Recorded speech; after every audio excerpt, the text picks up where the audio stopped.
Welcome to my class. तो आज की क्लास में हम लोग डेमोक्रेटिक पॉलिटिक्स का चैप्टर 7 आउटकम्स ऑफ डेमोक्रेसी के बारे में डिस्कस करेंगे। तो इससे पहले की क्लास में तुम लोग डेमोक्रेसी के मीनिंग, उसके बेनिफिट्स क्या होता है, उसके फॉर्म आर्ग्यूमेंट्स क्या होते हैं, उससे बहुत सारे चीज़ तुम लोग पढ़ चुके हो। वही क्लास 9 में भी पढ़ चुके हो और क्लास 10 के फर्स्ट चैप्टर में भी पढ़ चुके हो। तो देखो, डेमोक्रेसी जो है वो हमेशा हम लोग उसको बेटर फॉर्म ऑफ गवर्नमेंट बोलते हैं किसी भी अलग टाइप के गवर्नमेंट से। जैसे कि जो डिक्टेटरशिप होता है या फिर जो मोनार्ची रूल्स होता है, उससे डेमोक्रेसी को हमेशा बेटर फॉर्म ऑफ गवर्नमेंट्स बोला जाता है। तो डेमोक्रेसी जो होता है वो क्यों दूसरे टाइप ऑफ गवर्नमेंट से अच्छा होता है, उसके कुछ रीजन्स दिए गए हैं। जो फर्स्ट रीजन है वो है it promotes equality among citizens. तो डेमोक्रेसी जो है वो सिटीजन्स के बीच में इक्वालिटी प्रमोट करता है। जैसे कि हमें राइट टू वोट जो मिला है वो हर एक सिटीजन्स को पॉलिटिकल इक्वालिटी देता है। Second points enhance the dignity of the individuals. तो डेमोक्रेसी जो होता है वो एक पर्सन्स का जो डिग्निटी होता है उसको एनहांस करता है। तो हमें बहुत सारे फंडामेंटल राइट्स मिला है। तो किसी भी पर्सन का राइट्स अगर वायलेट्स होता है तो हम लोग उसके लिए कोर्ट में जा सकते हैं, सुप्रीम कोर्ट में, या फिर केस कर सकते हैं। तो डेमोक्रेसी में जो है किसी भी पर्सन का जो डिग्निटी होता है उसको हार्म नहीं पहुंचा सकते हैं। तो इसलिए it enhance the dignity of the individuals. Third, it improve the quality of decision making. तो किसी भी डेमोक्रेसी में क्या होता है, कोई भी डिसीजन लिया जाता है तो उसका जो क्वालिटी होता है वो भी इम्प्रूव होता है, क्योंकि इसमें बहुत सारे लोगों का व्यूज पूछा जाता है, उसमें बहुत सारे डिस्कशंस होते हैं, आर्ग्यूमेंट्स होते हैं, उसके बाद ही किसी एक फाइनल डिसीजंस में पहुंचा जाता है। तो इसलिए it improve the quality of the decision making. Fourth point, provides a method to resolve conflicts. तो जब भी किसी के बीच में कॉन्फ्लिक्ट्स होता है, चाहे वो सेंट्रल गवर्नमेंट या फिर स्टेट गवर्नमेंट हो, या फिर वो दोनों स्टेट गवर्नमेंट के बीच में हो, या फिर किसी भी सिटीजन्स और सेंट्रल या फिर स्टेट गवर्नमेंट के बीच में हो, किसी भी लोगों के बीच में अगर कॉन्फ्लिक्ट्स होते हैं तो उसको रिसॉल्व करने का चांस भी जो है डेमोक्रेसी में मिलता है। एक देन लास्ट आता है allows room to correct mistakes. तो डेमोक्रेसी में अगर कोई भी लॉ बनता है, कोई भी कॉन्स्टिट्यूशन में नए प्रोविजंस बनते हैं, तो जो सिटीजन्स के लिए अच्छा नहीं होता या फिर उसको पब्लिक जो है वो पसंद नहीं करते हैं तो वो बदल भी सकते हैं, उसको चेंज कर सकते हैं। तो डेमोक्रेसी जो है वो खुद के मिस्टेक्स को पहचानता है। तो डेमोक्रेसी में खुद के कॉन्स्टिट्यूशन जो है वो अपने मिस्टेक को पहचानता है और उसको ठीक भी करता है। तो इसलिए डेमोक्रेसी जो है वो किसी भी फॉर्म ऑफ गवर्नमेंट से बेहतर होता है। तो देखो, जब भी किसी भी टॉपिक पर अगर बात होता है गवर्नमेंट को की मतलब टाइप्स ऑफ गवर्नमेंट को लेकर जब भी किसी में डिस्कशंस होते हैं तो हमेशा लोग जो है डेमोक्रेसी को सपोर्ट करते हैं डिक्टेटरशिप या फिर मोनार्ची रूल से। तो वही अगर हम लोग यही देखते हैं कि कुछ लोग जो होते हैं, जो लोग सपोर्ट करते हैं डेमोक्रेसी को, वही लोग डेमोक्रेसी रूल से खुश नहीं होते हैं।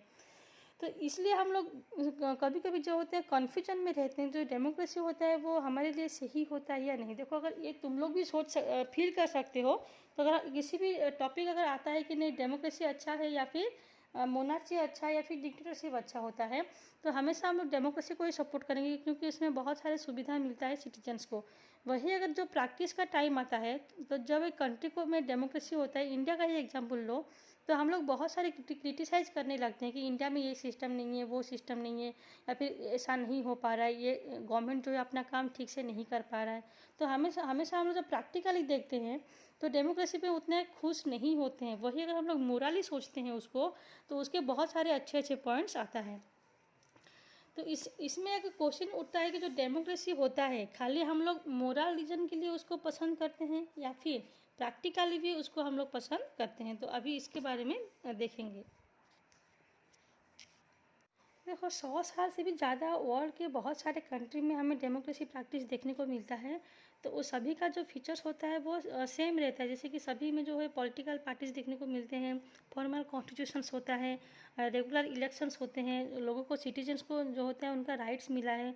तो जितने फीचर्स होता है वो सभी का जो है कॉमन रहता है, सभी डेमोक्रेटिक कंट्री में कॉमन रहता है। लेकिन फिर भी ऐसे कुछ एलिमेंट्स होते हैं, जैसे कि उनका जो सोशल सिचुएशन होता है या फिर उनके इकोनॉमिक अचीवमेंट होते हैं, उनके जो कल्चरल कंडीशंस होते हैं, वो हर एक कंट्री का अलग अलग रहता है। तो देखो, कौन से कंट्री में कौन से हिसाब से किस टाइप का डेमोक्रेसी एस्टाब्लिश होता है, वो उनके सोशियो इकोनॉमिक और कल्चरल कंडीशन के ऊपर डिपेंड करता है। अगर हम लोग इंडिया के सोशल कल्चरल कंडीशन जो है वो बाकी कंट्री से अलग होता है। तो बाकी कंट्री में डेमोक्रेसी होता है और इंडिया में भी अगर डेमोक्रेसी होता है तो हम लोग ऐसे में दोनों कंट्री को कंपेयर करने लगते हैं कि इंडिया में जो है ऐसा नहीं है, लेकिन उस कंट्री में डेमोक्रेसी है, लेकिन वहाँ का सिस्टम जो है इस टाइप का है। तो उनका सोशल, इकोनॉमिक और कल्चरल कंडीशंस अलग अलग होता है, इसलिए उनका जो डेमोक्रेसी का अचीवमेंट होता है वो भी अलग अलग रहता है। तो देखो, ऐसा कोई एक चीज़ होता है जो कि हर एक कंट्री में एक्सपेक्ट किया जाता है डेमोक्रेसी होने के वजह से। तो देखो, जब लोग डेमोक्रेसी होता है तो सोचने लगते हैं कि उनके जितने भी प्रॉब्लम्स होते हैं वो ख़त्म हो जाएंगे, या फिर उसमें अगर लिखा होता है कि डेमोक्रेसी जो है हर एक सिटीजन्स को इक्वल राइट्स देता है, तो हम लोग सोचने लगते हैं कि सभी लोगों के पास इक्वल अधिकार है, वो लोग कुछ भी कर पाएंगे, या फिर जितने भी किसी के साथ बुरा होता है या फिर जो गरीबी होता है वो एनहांस होता है, या फिर लोगों को जॉब अपॉर्चुनिटी नहीं मिलता, एजुकेशन अपॉर्चुनिटी नहीं मिलता। तो ऐसे में हम लोग डेमोक्रेसी को ब्लेम करने लगते हैं कि डेमोक्रेसी होने के बाद भी हमारे कंट्री का जो कंडीशंस होता है वो ऐसा है, लोग जो है आज भी गरीबी है, लोग जो है आज भी अनएजुकेटेड हैं। तो ये जो उनके जो कंडीशंस होते हैं हम लोग हमेशा उसको डेमोक्रेसी से रिलेट करके देखते हैं कि डेमोक्रेसी कंट्री होने के बाद भी जो लोग हैं वो आज भी कितने अपने अधिकार से वंचित हैं। तो डेमोक्रेसी का मतलब ये नहीं कि हमें जो चाहेंगे वो मिल जाएगा, मतलब लोग जो विश करेंगे वो फट से पूरा हो जाएगा, ऐसा नहीं है। डेमोक्रेसी जो है वो लोगों को एक अपॉर्चुनिटी देता है, वो उनके लिए एक एडवांटेज लेके आता है कि जो लोग हैं उस एडवांटेज, उस अपॉर्चुनिटी को वो ठीक से अवेल कर पाएँ। तो अगर वो नहीं होता तो हम लोग डाउट करने लगते कि हम लोग क्या सच में डेमोक्रेसी में रहते हैं। तो इसलिए हमें जो हमारी सोच है उसको बदलना ज़रूरी है कि जो डेमोक्रेसी है वो खाली एक कंडीशंस क्रिएट करता है, जो कि जिसमें कि हम लोग अपने जो इच्छा है, जो डिमांड्स है या फिर जो सपने हैं उसको पूरे करने के लिए, उसको अचीव करने के लिए हम लोग ट्राई कर सकते हैं।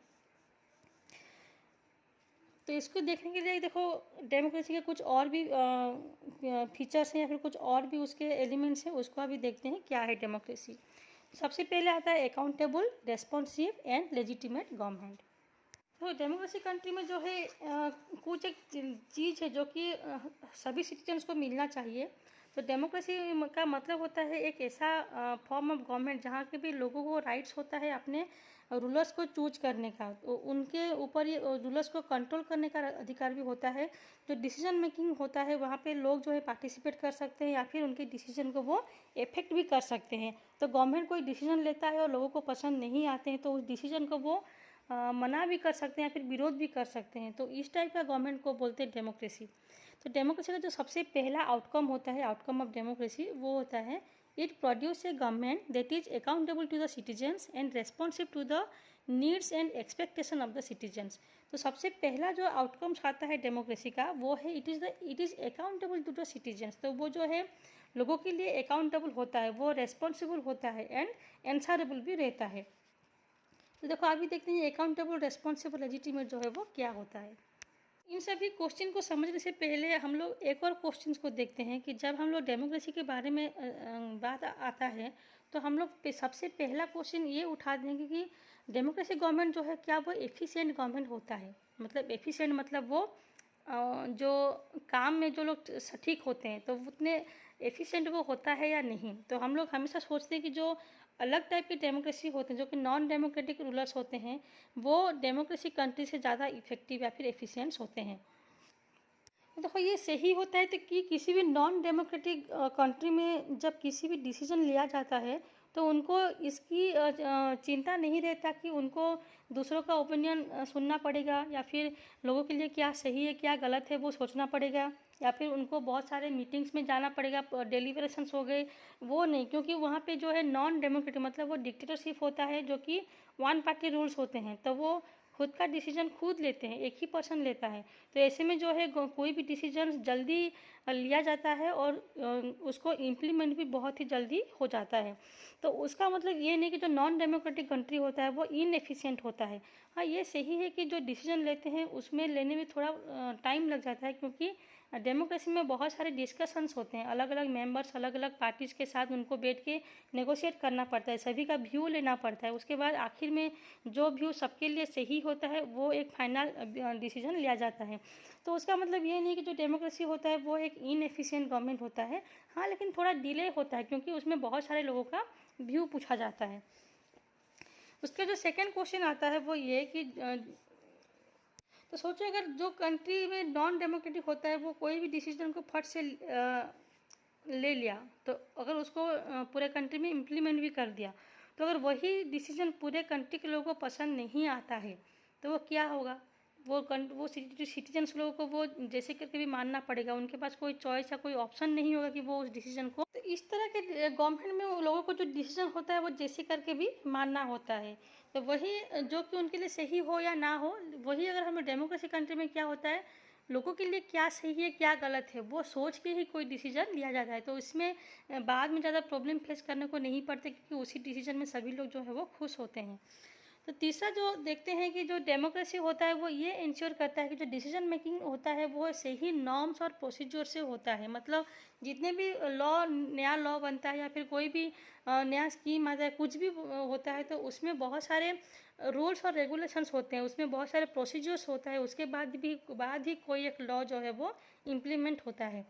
तो इसमें लोगों के पास ये अधिकार होता है कि वो इन सभी प्रोसीजर को वो जान सके कि जो जितने भी डिसीजन लिया गया है वो कौन कौन से प्रोसीजर के थ्रू लिया गया है। तो इसको बोलते हैं ट्रांसपेरेंसी, जो कि हम किसी भी नॉन डेमोक्रेसी कंट्री में वो मिसिंग रहता है। मतलब नॉन डेमोक्रेटिक कंट्री में लोगों को ये जानने का अधिकार नहीं होता है कि उनका जो गवर्नमेंट है वो कैसे काम कर रहे हैं या फिर कौन से प्रोसीजर से वो रूल जो है वो इम्प्लीमेंट हो रहा है। लेकिन वही डेमोक्रेसी कंट्री में हमें ये सब जानने का अधिकार होता है कि जो गवर्नमेंट है वो कैसे काम कर रहे हैं, उनके काम करने का तरीका क्या होता है, या फिर जो भी कर रहे हैं वो सही से ही लॉ और रूल्स और रेगुलेशन से हो रहा है या नहीं, वो हम लोग जान पाते हैं। तो इसी सिस्टम को बोलते हैं ट्रांसपेरेंसी सिस्टम। डेमोक्रेसी जो होता है वो अकाउंटेबल होता है, मतलब कोई भी प्रॉब्लम होता है तो उसके लिए वो खुद जिम्मेदार होता है। वहीं वो रेस्पॉन्सिव भी होता है, कोई भी अगर फेलियर होता है कोई भी चीज़ गवर्नमेंट का, तो उसका रेस्पॉन्सिबल भी गवर्नमेंट के ऊपर ही होता है। और वो जो होता है अकाउंटेबल का मतलब होता है लोगों के लिए वो एंसारेबल भी होता है। मतलब अगर लोग उनको कुछ भी क्वेश्चन पूछते हैं तो उनको उनका जवाब देना होता है कि ये जो होता है वो क्यों हुआ, या फिर गवर्नमेंट जो है वो क्या कर रहा है। इनके हिसाब से वो जितने भी क्वेश्चन पूछा जाता है वो सभी का आंसर जो होता है गवर्नमेंट को देना पड़ता है। तो वो जो है अकाउंटेबल और आंसरेबल होते हैं, साथ ही साथ रेस्पॉन्सिव भी होते हैं। मतलब कुछ भी गलत होता है लोगों के साथ तो उनका रेस्पॉन्सिबल भी गवर्नमेंट के ऊपर ही रहता है। एंड थर्ड जो होता है वो एक लेजिटिमेट गवर्नमेंट होता है, जो कि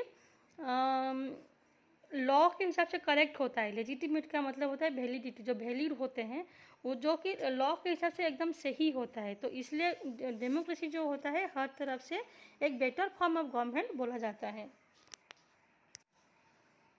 तो ये है डेमोक्रेसी के आउटकम्स, जिसको अगर हम लोग माप सकते हैं कि जो डेमोक्रेसी होता है वो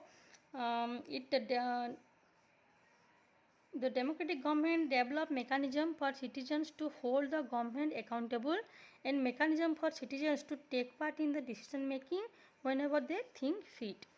उसके बाद देखो जो डेमोक्रेसी होता है उसके जो एक्सपेक्टेड आउटकम्स होते हैं वो क्या क्या होता है। Regular free and fair elections, किसी भी डेमोक्रेसी में जो होता है regular elections, free and fair elections होता है। मतलब किसी भी कोई भी कैंडिडेट जो है इलेक्शन लड़ सकता है और उसमें ना कोई चीटिंग होता है ना कुछ, जो भी होता है वो फेयर इलेक्शंस होते हैं। Open public debate and on major policies, कोई भी पॉलिसीज़ होता है तो उसमें पब्लिक का ओपन डिबेट होता है। And legislation and citizens right to information about the government and its functioning. कोई भी अगर इंफॉर्मेशन होता है सिटीजन्स के राइट के ऊपर या फिर गवर्नमेंट के फंक्शनिंग के ऊपर, तो उसके ऊपर भी हम लोग जो है डिबेट कर सकते हैं, पब्लिक डिबेट हो सकता है। तो ये सब होता है जो हो डेमोक्रेसी का आउटकम के हिसाब से उसको लिया जाएगा। तो डेमोक्रेसी को हम लोग एग्जामिन करते हैं कि जो फीचर्स दिया गया उसके हिसाब से डेमोक्रेसी जो है वो कितना सक्सेस हुआ है। तो देखो जो रेगुलर एंड फ्री इलेक्शंस या फिर जो सेटिंग ऑफ इंस्टीट्यूशंस दिया गया है, पब्लिक डिबेट दिया गया है, उसके हिसाब से देखते हैं तो डेमोक्रेसी जो है वो कुछ हद तक सक्सेस हुआ है। अगर उसके दूसरे एलिमेंट को देखेंगे, जैसे कि डेमोक्रेसी में जो है सिटीजन्स को इन्फॉर्मेशन शेयर किया जाता है या फिर वो लोग जो है गवर्नमेंट के जो रूल्स और रेगुलेशन है उनके जो प्रोसीजर को वो जान पाते हैं। तो इसी हिसाब से देखते हैं तो डेमोक्रेसी उतना सक्सेस नहीं हो पाया है। वहीं देखो और भी ऐसे बहुत सारे कंडीशंस हैं डेमोक्रेसी के, जैसे कि हम लोग ये बोलते हैं कि गवर्नमेंट जो है वो डेमोक्रेसी कंट्री में लोगों की नीड्स को, उनके डिमांड्स को अच्छे से समझता है, और डेमोक्रेसी जो है वो फ्री ऑफ करप्शन होता है। तो इसी एंगल से अगर देखेंगे तो वहाँ पे भी डेमोक्रेसी जो है वो बहुत ज़्यादा सक्सेस नहीं हो पाया है। तो डेमोक्रेसी में कभी कभी देखने को मिलता है कि ये जो है लोगों की ज़रूरत, लोगों की नीड्स को इग्नोर करता है, उनके डिमांड्स को भी इग्नोर करता है, जो कि लोगों के मन में कभी कभी डेमोक्रेसी को लेके एक अनसेटिस्फेक्शन का फीलिंग्स लेके आता है। डेमोक्रेसी में हमेशा जो है करप्शन भी बहुत ज़्यादा देखने को मिलता है। तो इसलिए हमें ये सोचना पड़ता है कि डेमोक्रेसी जो है इन सभी बुरे चीज़ों से अभी तक फ्री नहीं हो पाया है। इसका मतलब ये नहीं कि जो नॉन डेमोक्रेटिक गवर्नमेंट होते हैं वो कम करप्टिव होते हैं, या फिर वो उसमें वो लोगों के जो नीड्स को बहुत ज़्यादा समझते हैं, वो नहीं है। लेकिन डेमोक्रेसी जो होता है उनसे थोड़ा बेटर होता है इन सब दिशा से, मतलब नॉन डेमोक्रेटिक कंट्री से बेटर होता है। लेकिन अगर इन्हीं सभी एलिमेंट के और सोचेंगे तो उसके हिसाब से उतने सक्सेस नहीं हो पाया है। उसके बाद जो लास्ट जो कि डेमोक्रेसी जो है वो किसी भी दूसरे टाइप के गवर्नमेंट से बेटर है, वो है लेजिटिमेट गवर्नमेंट। तो देखो, डेमोक्रेसी जो होता है उसमें कोई भी डिसीजन लेने में स्लो हो सकता है, वो लेस एफिशिएंट हो सकता है, या फिर लोगों के नीड्स को उतना ज़्यादा रेस्पॉन्स नहीं करता। फिर भी डेमोक्रेटिक गवर्नमेंट होता है वो लोगों का खुद का गवर्नमेंट होता है, it is the people's own government.